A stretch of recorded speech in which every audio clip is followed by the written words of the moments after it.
Al-Hafiz Ibnu Katsir itu pernah mengatakan kurang lebih 35.000 ya pemirsa. 35.000 nabi. Dan itu kan ada beberapa nabi. Mungkin orang yang paling hafal selain nabi ini ya, selain 25 nabi itu kan Nabi Khidir.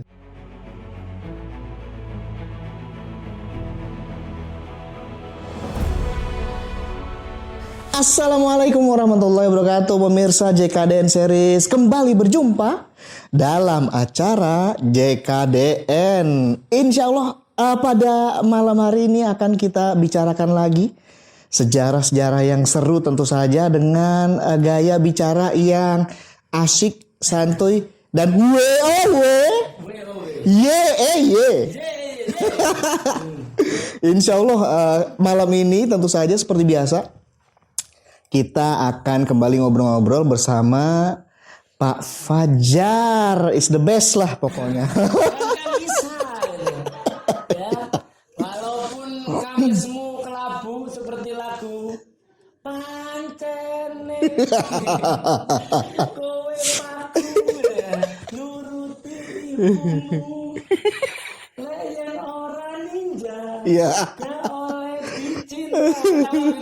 Enggak. Tahu ya? Enggak tahu. Itu lagu itu kapan hari dibahas oleh Habib Ja'far.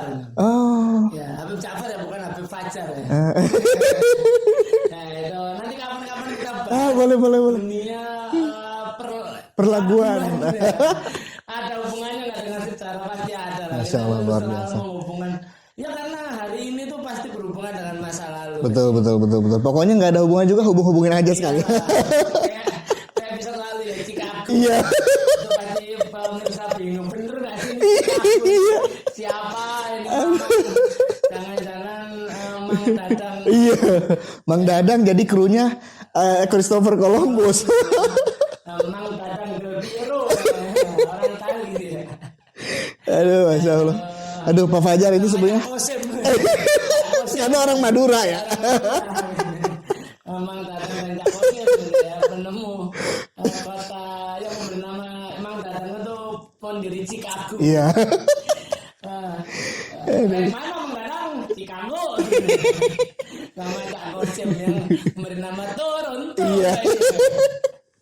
Ya, silahkan dicek nanti di Wikipedia. Aduh, Masya Allah. Nah, jadi malam ini nih ya, sebenarnya ya kita pastinya dari TK gitu ya, Pak Fajar, udah banyak sekali mendapatkan cerita dan riwayat tentang para nabi dan rasul pastinya, Pak Fajar. Pemirsa JKDN Series juga pastinya udah sering kali mendengar bagaimana riwayat Nabi Musa misalnya, atau Nabi Sulaiman, ya, Nabi Ayub, Nabi Yusuf dan sebagainya. Tetapi kan kebanyakan hanya sekedar di permukaannya saja nih, Pak Fajar. Karena memang ya sumber-sumber tentang referensi begitu ya, tentang sejarah para nabi ini itu sumber-sumber klasik yang tebel-tebel. Orang jadinya baru lihat bukunya setebel ini udah pusing, belum dibaca udah pusing dulu. Begitu. Jadi orang malas bacanya, padahal masih banyak banget pastinya bagaimana riwayat para nabi ini yang masih belum terungkap gitu, Pak Fajar. Yes. Iya, dan saya melihat dari sini itu yang itu menjadi keprihatinan saya. Karena saya lihat anak saya kadang-kadang itu kita tuh terkadang pakai metodenya orang barat tuh. Wah, kayak gimana tuh metode? Sejarah yang sumbernya dalam tanda kutip diragukan. Itu kadang ditinggalkan. Sehingga ya saya akui aja, anak sekarang saya di sekolah ya, ketika jadi guru, bukan anak saya ketika saya nanya itu. Jadi yang dikisahkan itu ya karena yang sumbernya paling sahih ya, itu ya sirah Rasulullah. Nabi sebelum bicara. Padahal kalau zaman kita kecil itu ya, itu kisah-kisah para nabi itu ya kayak semacam dongeng pengantar tidur. Betul. Dongeng pengantar tidur itu. Makanya kadang saya ya jadi guyon-guyonan kan, selain anak sekarang 25 nabi aja kadang-kadang banyak nggak hafal. Bahkan itu anak IT ya. Anak SD itu kadang-kadang juga ada yang nggak hafal, anak ibu kan orang anak umum ya. Anak sekolah-sekolah Islam terpadu juga kadang-kadang juga ada yang nggak hafal 25 nabi. Apalagi Al-Hafiz Ibnu Katsir itu pernah mengatakan kurang lebih 35.000 ya pemirsa. 35.000 nabi. Dan itu kan ada beberapa nabi. Mungkin orang yang paling hafal selain nabi ini ya, selain 25 nabi itu kan Nabi Khidir. Khidir itu ya. Nabi Khidir itu Nabi Khidir penuh misteri ya Pak Fajar nih. iya kan, dia tuh katanya diberi mujizat oleh Allah umur panjang. Saya bahkan menemukan di kitab Tarikh Khulafa itu ada kisah Nabi Khidir itu menemui Umar bin Abdul Aziz. Oh, Tarikh Khulafa Imam Suyuti ya? Iya, Imam Suyuti. Jadi ketika Umar bin Abdul Aziz itu masih menjabat wali Madinah. Oh, Masya Allah ya. Belum jadi khalifah berarti? Belum Oke. khalifah. Jadi ada orang itu yang melihat Umar bin Abdul Aziz itu keluar dari rumahnya itu sambil menggandeng orang tua. Orang tua digandeng ke masjid. Terus orang itu diletakkan sholat itu di sebelah beliau. Zikir juga di sebelah beliau. Zikirnya panjang kan Umar bin Abdul Aziz itu. Bahkan ketika orang tua itu capek itu Umar bin Abdul Aziz mengizinkan orang tua itu menyenderang kepalanya di bahunya Umar bin Abdul Aziz. Nah orang ini buat siapa orang akhirnya penasaran kan? Ditunggu di luar masjid Nabawi itu. Nah ketika keluar Umar bin Abdul Aziz keluar sendirian. Ditanya, ya, wahai Umar bin Abdul Aziz itu, ya ada apa fulan? Saya tadi melihatmu berangkat ke masjid dengan orang tua. Ya, sama orang tua. Dan saya perhatikan orang tua itu kau letakkan di sampingmu, bahkan zikir pun itu Bersandar. sampai beliau itu menyandarkan kepala di bahumu. Tapi sekarang kenapa kok kelas ini? Ya. Saya juga benar siapa orang tua ini? Kok istimewa banget itu. Kemudian Umar bin Abdul Aziz nanya, apa kamu benar-benar melihatnya? Iya. Berarti engkau ini orang yang orang yang diberi derajat oleh Allah, Masya Allah. dengan tingkat ketakwaan yang tinggi, gitu. Orang yang alim. Karena tidak semua orang bisa melihat. Masya Allah. Atau mungkin melihat tapi nggak memperhatikan. Ketahuilah bahwa orang tadi itu adalah Khidir. Masya Allah. Itu saya kaget Nabi Khidir, itu benar Nabi Khidir itu umurnya panjang. Ya dari zaman kapan sampai Nabi Khidir masih hidup? Namanya Nabi Hud ya. Oh. Baru muncul itu Nabi Musa. Nabi Hud itu sebelum Nabi Ibrahim loh. Iya. Seangkatan Nabi Ibrahim. Masya Dan Allah. kata kalau di ini kan ada riwayat mengatakan Nabi Khidir itu yang menjaga telaga yang menyimpan air keabadian yang dicari oleh Sparrow di keempat itu yang aku tonton kemarin gitu loh. Itu kan dari air keabadian kan. Pochin de Leon. Cari itu ada yang jaga Nabi Khidir. Masya Allah. Masya Allah. Pochin de Leon. Oh. Ya, dan ada yang menariknya katanya bukan di Amerika, katanya di belahan timur katanya. Wow, alam soal. Gabungan itu misalnya kayak gunung ini Khof kan. Iya, Jabal Khof ya. Jabal Khof itu kan gimana juga kita nggak tahu. Ya jadi itu Nabi Khidir. Terus Nabi Daniel. Oh, Nabi Daniel yang sama singa. Nama singa kan tahu kan. Nabi Sis atau tahu kan Nabi Sis. Kalau Nabi Sis itu yang masih agak deket generasinya sama Nabi Adam ya. Nah, Nabi Sis itu anaknya Nabi Adam. Iya. Ya itu kan saya telah jadi guyon-guyonan, saya buat kuis-kuisan kalau di kelas itu. Saya nanya, antum tahu nggak itu? Nabi Adam itu anaknya siapa? Punya putra siapa? Habil Qabil. Anak tahunya itu. Ya Habil, itu Qabil. tahunya. Nah, Habil dibunuh sama Qabil. Qabil pergi. Berarti manusia sekarang keturunannya siapa? Itu banyak anak yang bengal-bengal itu jawab aja, saya nanya Qabil Pak. Pantes antum. Bandel. Lagian bandel. Kopil lu bang, saya bilang itu apa? Ternyata dulu kan. Karena kan yang pinter-pinteran mikir, iya siapa ya gitu ya? Masa ya kopil, jahat semua kan. Nah kita Nabi Adam punya satu anak lagi, Nabi Sis. Nabi Sis itu kalau diambil nasab ya ke bawah itu dia buyutnya Nabi Idris. Buyutnya. Nabi Idris itu buyutnya Nabi Nuh. Ya. 10 generasi ya. Dari Nabi Nuh ke Nabi Adam katanya. Dan Nabi Nuh itu kan kayak saya kalau baca dulu ada kitab yang warisannya kakek saya itu Kisah Sulambia judulnya. Kalau nggak saya yang nulis Qasas Lambiya Ibnu Katsir. Ibnu Katsir ada yang versinya ini. Siapa namanya? Ibnu Hajar al Asqalani. Ada yang versi klasiknya itu. Nah itu kalau saya baca itu kadang-kadang gini loh. Nabi setelah Nabi Nuh itu sudah kayak manusia normal. Anda merasa? Nabi Nuh itu kan tinggi besar, umurnya panjang. Nabi Nuh. Iya kan? Tapi setelah Nabi Nuh itu, Nabi Nuh itu kayak rasanya kayak kecil-kecil, udah seperti manusia sekarang gitu. Sekarang kan usianya juga nggak terlalu panjang. Iya kan? Ya itu masih harus dikonfirmasi kembali. Nabi Ibrahim, sekarang agak panjang, tapi Nabi Ibrahim itu yang dia normal seperti manusia.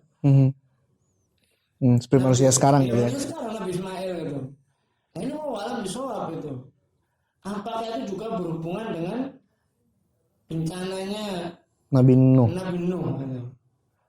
Ya, kita kan ada film yang agak nyerempet kisahnya Nabi Nuh. Film dokumenter itu. Ancient Apocalypse. Ancient Apocalypse. Dan nonton itu.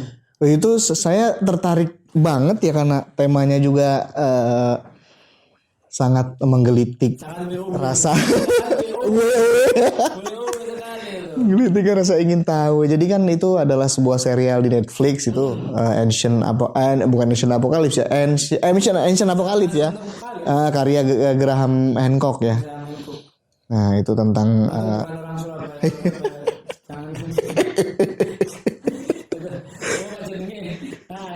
iya namanya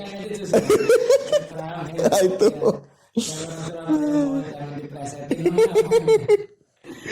itu dia. Jadi macam-macam situs megalitikum gitu Pak Fajar. Misterius.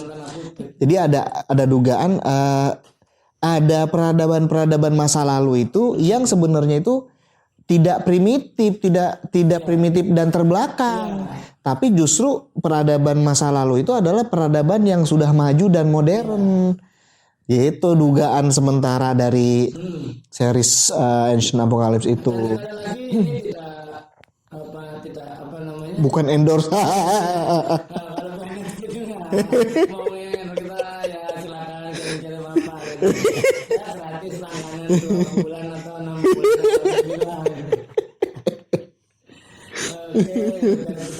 nunggu dari Kano. Ada kok Kano. Gandol.com. Udah diblokir kan? Ada masih ada ya. Iya. Bisa aja ada caranya kan. Pengalaman sih. Aduh. Nah itu menurut Pak Fajar gimana itu kira-kira? Apalagi di episode pertamanya itu saya Langsung menarik banget itu. Di Indonesia iya, di Cianjur bener di Gunung Padang. Bahwa itu katanya Pak Fajar ya, Gunung Padang itu dalamnya ada chambernya Pak Fajar. Ya, memang saya ke situ. Masya Saya Allah. penasaran sejak sebelum Ancient Apocalypse itu udah penasaran. Jadi kan gunung itu sempat muncul ya di zamannya PSBY kan, sempat di ini tapi kemudian ada kontroversi terus meredup lagi. Ya dia mengatakan ini jangan-jangan Atlantis. Atlantis ya. Itu tapi makanya kemudian saya penasaran ke Gunung Padang itu. Dan saya baru kesana setelah nonton Ancient Apocalypse. Sempat ke Cianjur. Sebenarnya itu Gunung Padang itu dekat sebenarnya kan kalau kita ke Gunung Padang itu kita naik kereta kan turun di memang harus 2 kali kan oper di stasiun Sukabumi terus dari Bogor Sukabumi terus di Sukabumi kita naik kereta Cianjuran itu turun di Lampkan. Nah, di Lampkan itu kalau misalnya bikin tur sejarah itu enak itu karena banyak area itu area-area yang sejarahnya banyak gitu. Karena ada hubungan dengan kaum muslimin juga banyak. Nah, saya kesana dan memang ya itu memang gunung itu. Jadi gunung itu memang benar-benar buatan manusia. kan sebagian tempat itu tertutup ya, jadi tertutupi ilalang gitu ya. Tapi ada yang sudah dibersihkan, kata orang-orang situ yang menjaganya itu jurupunya, mereka bilang ya nenek moyang kita tuh nggak tahu ini yang bangun siapa. Pokoknya sudah ada ya, jauh sebelum ada yang mengatakan ini yang bangun Prabu Siliwangi, bukan. Prabu Siliwangi itu dari udah lama. Lebih tua lagi ya. Lebih tua lagi, nggak tahu yang bangun siapa. Dan ini kan awalnya dulu tuh ya orang lainnya gunung, Pak, gitu. Cuma kemudian setelah itu ada arkeolog itu kan datang suruh bersihin zamannya Pak SBY itu, akhirnya juga ternyata ini bangunan. Nah saya itu lewat di samping itu memang bentuknya tuh berteras nih, jadi teras gitu. Seperti piramid katanya kan? Seperti piramid. Makanya ada mengatakan dia lebih tua dari piramid Mesir kan? Karena piramid tertua itu kan di Peru sebenarnya.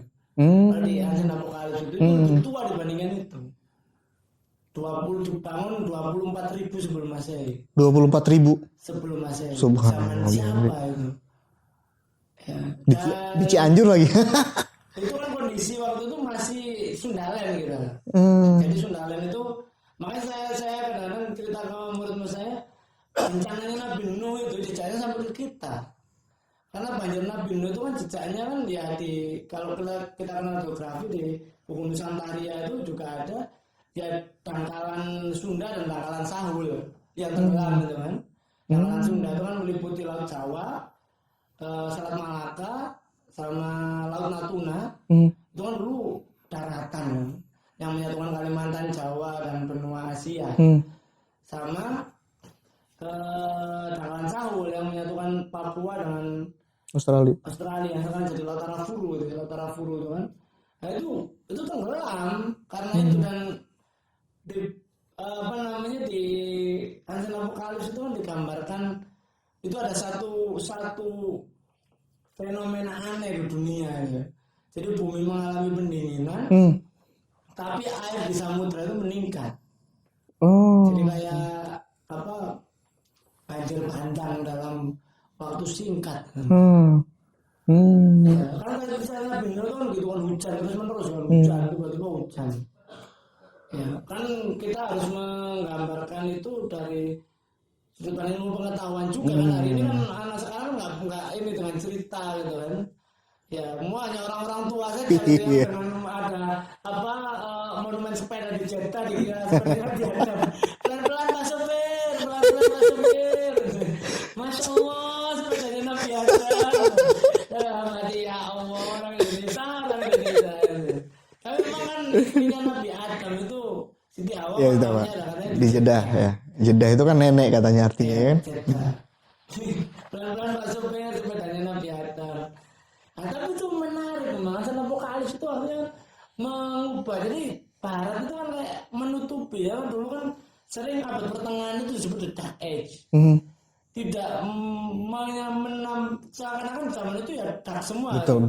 Padahal di wilayah lain itu ada Golden Age, wilayahnya kaum muslimin ya. Golden Age itu. Itu aku jadi inget ini ya Pak Fajar. Jadi ada satu teori yang mungkin ini cabang gitu ya dari teori evolusi, itu namanya teori evolusi agama. Yang mana teori evolusi agama itu karena mungkin dia itu cabang dari teori evolusi, sehingga menurut teori evolusi agama ini bahwa agama-agama yang berkembang di manusia modern sekarang ini itu adalah hasil dari evolusi agama-agama yang lalu, yang primitif. Katanya makin kesini, makin modern gitu, agama-agama manusia itu menjadi semakin simpel, semakin sederhana, nyembah Tuhannya dikit-dikit aja gitu. Makanya ya kayak kita misalnya kaum muslimin yang tauhid, nyembah Tuhan hanya satu, Allah Subhanahu wa taala. Itu sebenarnya adalah hasil evolusi panjang dari agama-agama masa lalu, agama-agama orang-orang nenek moyang dulu-dulu yang cenderung menyembah Tuhan sampai ratusan, sampai puluhan gitu katanya. Nabi Adam itu kan juga sudah tauhid. Nah, makanya disitulah kita lihat ini pertentangannya gitu ya dengan keyakinan kita tentu saja. Nah, berarti kayak misalnya di Ancient Apocalypse, kesimpulan akhir dari series itu kan berarti tidak selamanya begitu, tidak selamanya bahwa yang ya, dulu itu yang primitif, yang teknologinya kuno, makin kesini makin lama makin modern, makin canggih, makin sophisticated kayak sekarang, makin simpel. Nah, nggak selamanya gitu juga gitu. Berarti dulu juga mungkin yang bikin Gunung Padang itu modern, modern, yang mana itu tuh dari peradaban yang lalu itu, jadi nggak selamanya kuno dan nggak selamanya teknologinya itu teknologi yang jadul gitu, Pak Fajar, ya kan? Ya, ini yang menarik itu kan, Barat itu seakan menutupi bahwa zaman itu kan dikatakan Ice Age, kan, ya. Ice Age, kemudian digambarkan manusia itu lagi berburu mamut, Wah, iya ya. berburu baru menemukan api, bertarung Nah itu, dengan harimau berhidung pedang, tapi Iya. kan ada. Itu kan di belahan bumi utara ya, yang sekarang dunia orang-orang barat itu. Tapi di belahan bumi selatan, tropis seperti apa itu? Dan ini kan menarik. Saya ngomong, hipotesa kita tentang sejarah manusia itu, memang manusia itu pintar gitu loh. Yeah. Apa buktinya? Nabi Adam itu kan dites oleh Allah. Diadu sama malaikat, dan malaikat kan Oh iya iya kan? di Quran ada. Nabi Adam, tiba-tiba turun ke bumi jadi bodoh lagi. Akhirnya jadi jongkok, itu gimana itu? Api nggak? Baru menemukan api Itu. Itu kan aneh, itu satu. Yang kedua, Nabi Adam itu awalnya tinggal di surga. Dan memang kan awalnya mau diperuntukkan untuk ini ya, untuk ditinggal di bumi memang. Nah, kalau kondisi bumi saat itu seperti itu, dan surga itu kan, gambaran surga itu kan seperti ya negeri kita kan, tropis gitu loh. Dua musim gitu kan. Surga itu ya kayak Bogor kalau saya nyaman-nyamannya itu. Iya. Itu kan enak gitu, dengan gemericik sungai. Asik. Kan surga itu gitu kan gitu ya. Dan orang kata murid saya, Pak, berarti nanti di surga ada ya bidadari mangga Pak, di minggu pengennya gitu. Ada gitu. Bidadari pakai bahasa Sunda, bahasa Jawa juga ada, monggo Mas. Tanya diunjuk Umi. Nah, itu mungkin ada gitu. Itu request kita. Ya, itu kan surga itu seperti itu gitu. Dan ya memang kalau kita turun di bumi ya paling cocok ya di kawasan tropis gitu. Dan peradaban itu kan konon katanya ditemukan di wilayah tropis gitu kan, bukan di utara atau gitu. selatan. Dan makanya kemudian sama saya bilang, ya ini dulu ini teori warung kopi saya. Walaupun teori ini dulu sampaikan serius. Jadi almarhum sepupu saya itu dulu kan sekolah di SMA Muhammadiyah. Terus guru sejarahnya itu di SMA itu cerita tentang manusia purba. Dia cerita kan dulu kan tahu nggak, Habil itu kan dibunuh Qabil kan kabur. Qabil itu fisiknya kan dijelaskan kan, hitam jelek gitu ya. Gede tinggi ya, kuat, dan dia kan peternak kan Qabil. Yeah. Habil kan bertani. Dia kabur. Dan dia sudah sudah dibisiki setan ya, berarti orang itu udah inilah gelap mata ya. Gelap mata. Tapi kan dia ini manusia punya kecerdasan ya. Nah, dia lari itu dari komunitas manusia ya. Tapi di bumi waktu itu bisa diperkirakan mungkin sudah ada primata lain. Primata ya, makhluk primata lain berarti seperti gorila ya. Jangan-jangan manusia purba gitu. Itu hasil persilangan muncul, kenapa muncul manusia purba yang juga nggak kuat kan? Itu hasil persilangannya dengan Qabil. Dia punya naluri seksual. Iya. Saya pikir setelah notasi ya bisa juga ya. Yang pernah sekarang ya yang di sini kulturanya memang kulturanya Nabi Ses gitu. Ya kan bahasa Eropa itu kenapa besar tinggi itu kan dulu katanya hasil persilangan Homo sapien dengan Homo yang Homo Neanderthal. Neanderthal gitu kan. Baru kemudian dapat ganteng ya itu kan ketika keturunannya Sam dia. Sam Binu, anak Nabi Nuh. Ke utara, dan itu ada pernah dibahas di National Geographic. Ternyata orang orang Eropa itu ya keturunan orang Afrika kan. Afrika itu lari apa Nabi Adam itu orang katanya di situ gitu. Ya kita mau alam bisawab itu bisa jadi gitu. Ya mungkin bisa jadi karena ada monyet ya dikawinin sama kopel akhirnya jadi anaknya jadi agak cerdas gitu. Ya. Itulah manusia purba ya. Iya. Nah sedangkan yang masih bertahan itu Nabi Sis gitu. Nabi Sis gitu.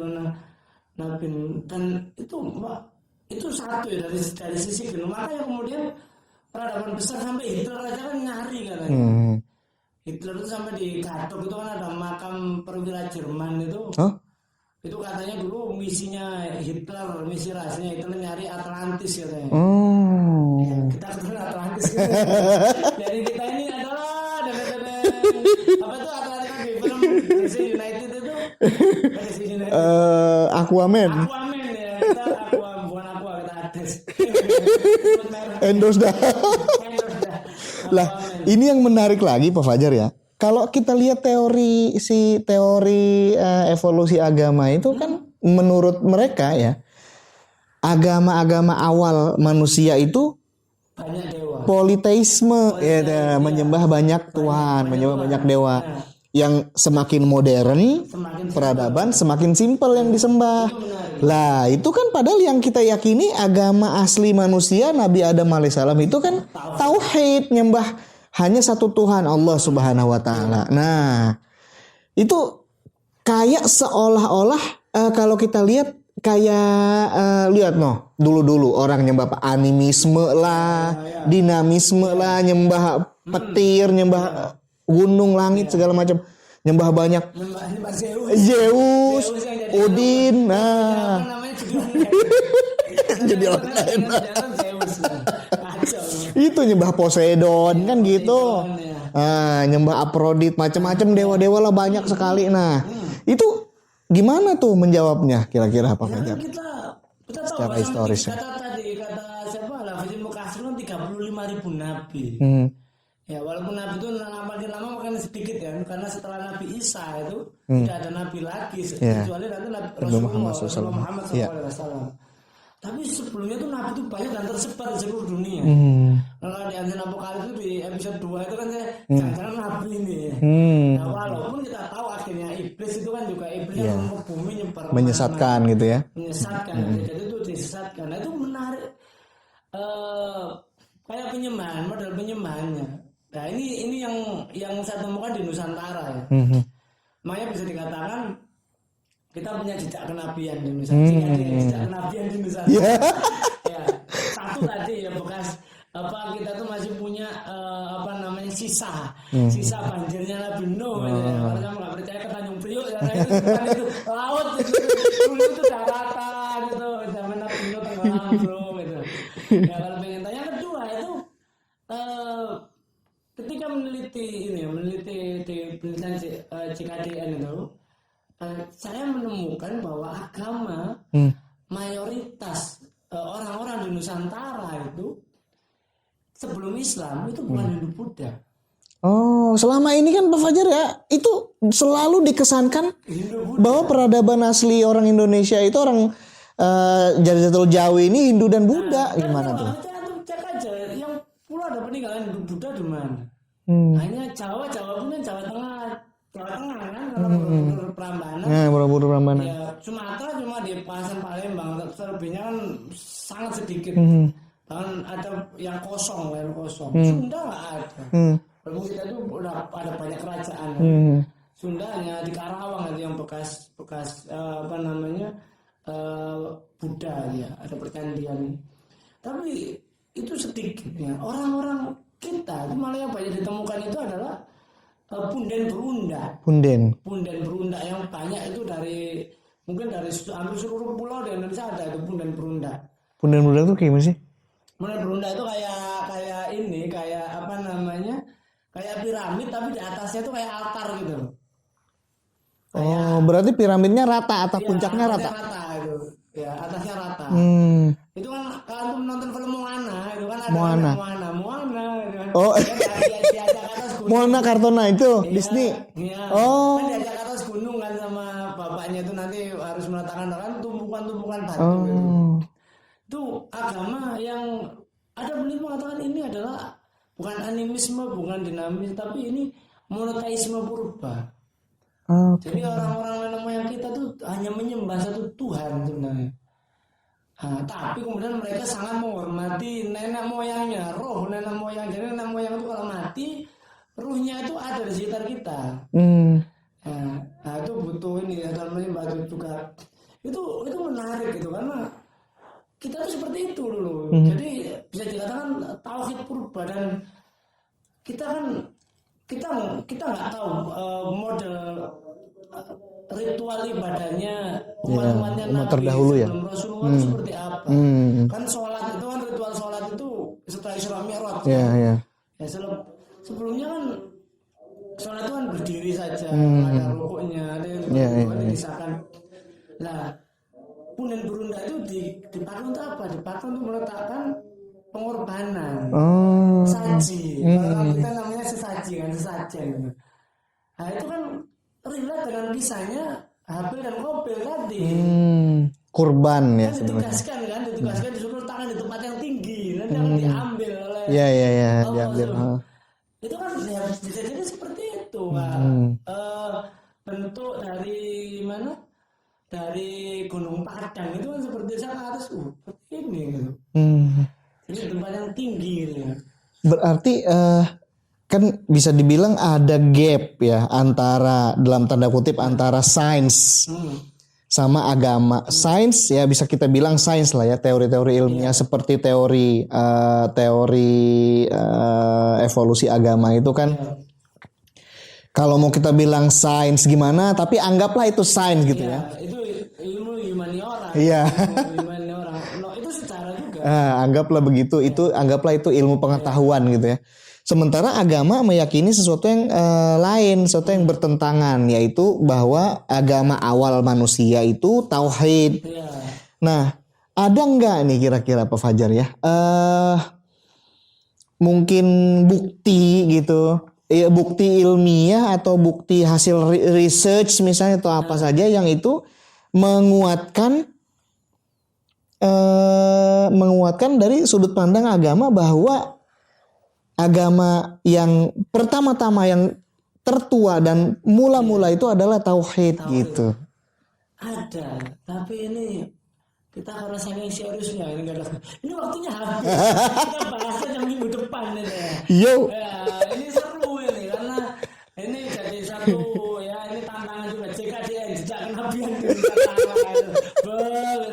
Nanti ada yang komen di bawah, berarti ada nabi di Nusantara. Bisa jadi nabi kan. Sebelum Islam datang, termasuk kenapa tadi agamanya seperti itu. Nah, kita lanjutkan minggu depan. Nah itu dia pemirsa JKDN Series ya, kita akan lanjutkan minggu depan. Iya. Ini sebuah pertanyaan besar ya, dan tentu saja mestinya menarik minat kita ya. Ya untuk menelusurinya ya, seenggaknya dapat jawaban yang memuaskan ya, karena memang kita itu terus terang saya tertarik sama tema-tema sejarah lampau banget, kuno banget gitu ya Pak Fajar gitu. Terima kasih banyak atas perhatian pemirsa JKDN semuanya. Mudah-mudahan Allah Subhanahu wa taala memberikan kepada kita ilmu yang bermanfaat. Bila taufiq hidayah, wassalamualaikum warahmatullahi wabarakatuh. Waalaikumsalam.